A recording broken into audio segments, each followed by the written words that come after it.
Bonne question ça. Ah ouais. Pour quelle raison un type lambda voudrait du jour au lendemain passer d'une personne socialement acceptée à un mec en marge de la dite société pour finir chez des gens chelous? Je sais pas, tu te dis pas en te levant? Aujourd'hui, je vais être un renard heureux et demain, je me prends un costume à 5000 balles pour y choper une insolation. Le but ici va être de répondre à cette question assez simplement et à titre général. Je parle pas de mon cas, ni celui de tel ou tel ami. J'irai pas non plus dans les détails pour chaque pays différent. Je pense que c'est obvious qu'un Fury dans la Chine de notre bien-aimé Xi Jinping va pas être le même que chez nous. Là, je parle très généralement et j'englobe large. Allez, assez parlé. Premier truc qui vient en tête, les fursonas. Imaginez, du jour au lendemain, on vous propose de quitter votre corps d'humain. Fini les poils aux doigts de pied, fini les boutons qui accompagnent la puberté, ou la calvitie pour d'autres. Je ne juge pas. Vous pouvez être littéralement ce que vous voulez. Vraiment. Pourquoi pas être un chat, un renard, un furet, un dragon, un requin? Un thon! Un putain de thon! Techniquement, il n'y a aucune limite. Puis si ça suffit pas, vous avez des espèces fictives. Sergal, protogène, manokite, etc. Admettons, vous êtes quand même perplexe. Il faut avouer que l'idée est cool. Il y a forcément un jour où vous vous êtes dit Ça, j'ai envie d'être autre chose qu'un vieil humain claqué. ou un truc du genre. Parce que pour faire simple, je l'avais expliqué dans ma première vidéo, le fursona c'est juste soi-même, ou une partie de soi dans la peau d'autre chose. C'est à la fois une manière de s'échapper de la réalité qui est pas toujours très rose, faut l'admettre, tout en restant un pied à terre. Si vous avez en plus de ça beaucoup trop de thunes à dépenser, vous pouvez même aller jusqu'à prendre une fursuit. Mais ça c'est si vous avez la thune. Parce que c'est pas tout le monde qui a 4 SMIC à jeter dans un costume qu'on porte une fois par semaine. Je suis un rageur. Ok, rejoindre le Fury Fandom, c'est de manière générale être dans une commune tolérante, parfois trop, et pour le coup accueillante. Bien qu'en France, la commune Fury sur YouTube, c'est... désertique. À l'étranger, vous avez une tonne de vidéos qui présentent le fandom, comment débuter, etc., etc. Sur Discord, autant que sur Telegram, les gens sont en énorme majorité bienveillants, déjà de manière générale, mais aussi et surtout avec les nouveaux arrivants. Non, vous n'êtes pas lâché dans le 9-3 avec 50 montres Rolex dans un sac plastique. Ici, vous êtes aidé et accompagné. Dans la majeure partie du temps, car il y a quelques cassos qui en décident autrement, mais c'est un sujet pour une autre vidéo.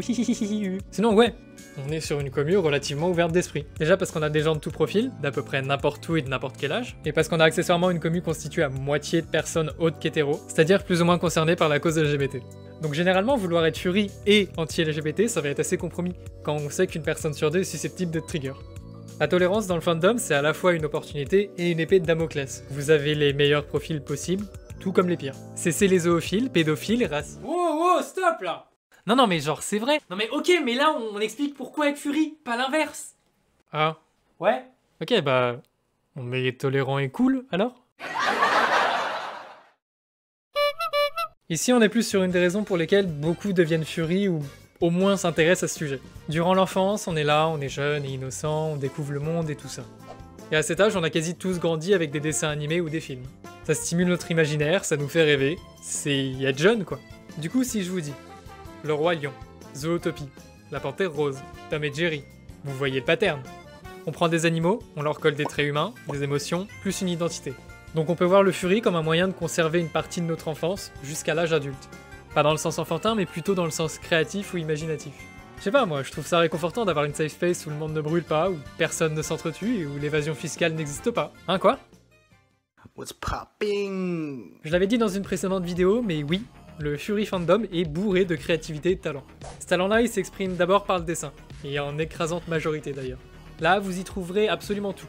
Je vais pas faire la liste complète, mais ça va des dessins traditionnels à de la 3D pour faire large.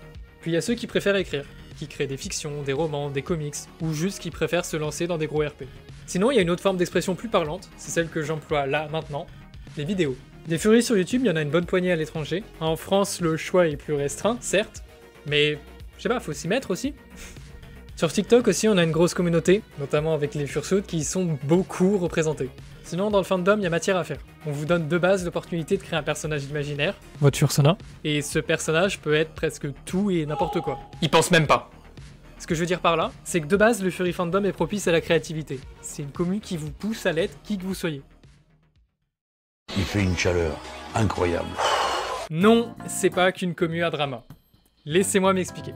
Souvent j'entends parler du fandom comme un IA à drama et à ouin, et à ça je réponds Machallah, tu le recherches pas au bon endroit aussi. Ça je vais le répéter très souvent, mais pour une bonne raison, puisque ça pique à presque n'importe quoi. Si vous voulez les aspects positifs de quoi que ce soit, commencez par les chercher comme il se doit. Et là vous allez me dire, ok Mardial, comment on fait alors hein? Déjà, avant de chercher à rejoindre les plus gros serveurs où vous n'y connaissez absolument personne, donnez la chance à des serveurs plus modestes. Déjà, ce sera plus facile de sociabiliser et l'atmosphère sera plus calme. Et ensuite, de manière générale, un serveur calme, c'est plus propice à la discussion que 3 couples qui se pépont dans un salon général. Je parle par expérience. Je rappelle que le but du fandom, c'est de rencontrer des gens avec le même intérêt, pour s'organiser des trucs ensemble, et juste pour sociabiliser en fait. Puis le drama, si vous voulez vraiment l'éviter, déjà Twitter on va mettre de côté, merci. Puis demandez à des anciens où chercher, à un ami qui connaît un peu les différents serveurs, etc. Juste renseignez-vous pour trouver ce qui vous convient. Puis pour revenir vite fait sur le fait de décompresser, faut quand même évoquer le fait que le Furry Fandom soit un vrai échappatoire à la réalité. J'en ai parlé un peu plus tôt, mais c'est un point sur lequel je veux revenir. Le Furry Fandom, ça vous permet de prendre le rôle d'un personnage fictif avec un fusil... Un fusil? Quoi? Avec un physique différent et potentiellement des aspects de votre personnalité que vous n'auriez jamais exprimé en temps normal. Peut-être qu'avec vos potes de classe, vous êtes littéralement muet alors qu'au final, vous vous retrouvez ultra expressif sous la peau de votre fursona. Pourquoi? Parce que vous jouez un rôle, un personnage. Vous n'êtes plus seulement vous-même, mais également ce fursona que vous incarnez. Je sais pas si j'ai été clair. Puis voilà, on a fait le tour du sujet, je crois. Là, évidemment, j'ai essayé de me focus sur les points forts du fandom. Je me suis restreint quant aux aspects négatifs parce que MDR, il y en a une pléthorée, c'est pas le contenu qui manque. Mais voilà, être positif, ça fait du bien des fois, et c'est ça qu'on cherche quand on rejoint cette commu. On n'est pas là pour être toxique et finir par être des rebuts de la société. On veut juste partager des expériences avec d'autres personnes, sociabiliser et décompresser.